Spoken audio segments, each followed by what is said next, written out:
Capitalism inherently has three fundamental problems: instability, inequality, and the lack of true democracy. First, instability. Every 4 to 7 years, we witness economic crises.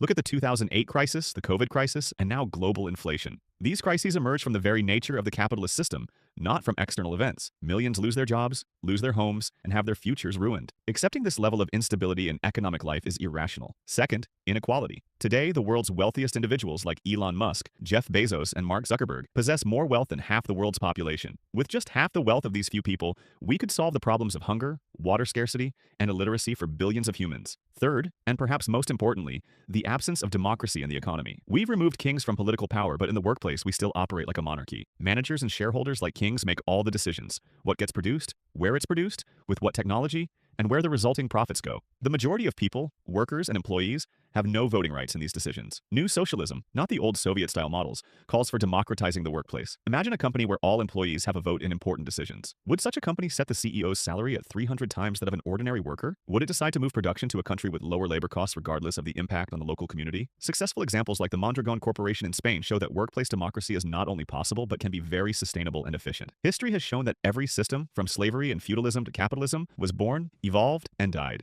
Why should we imagine that capitalism is humanity's final stop? Socialism looks good on paper, but we need to focus on practical realities. You talked about capitalism's instability, but let's look at history. Which socialist economies have managed to create long-term stability and widespread prosperity? Historical comparisons are clear: East and West Germany, North and South Korea, or China before and after market reforms. In all these cases, capitalist-based systems provided more prosperity for their citizens. China was only able to lift hundreds of millions out of poverty when it embraced a market economy. Regarding inequality, we need to distinguish between inequality of opportunity and inequality of outcome.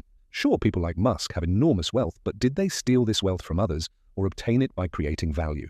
Tesla built electric cars that people want, SpaceX reduced the cost of space travel, and Starlink is bringing internet to underserved areas. The idea of workplace democracy is attractive, but think about how a complex tech company could function if every strategic decision required extensive voting. Does every newly hired employee have the expertise needed to make decisions about software architecture or investment strategies? You mentioned Mondragon. Yes, it's successful, but it operates under a capitalist system. This shows that capitalism is flexible and diverse. Cooperatives, family businesses, and public corporations can all compete simultaneously in a free economy. I believe economic freedom is a prerequisite for political freedom.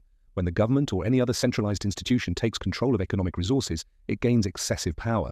This is what happened in socialist systems of the 20th century, leading to tyranny and disaster.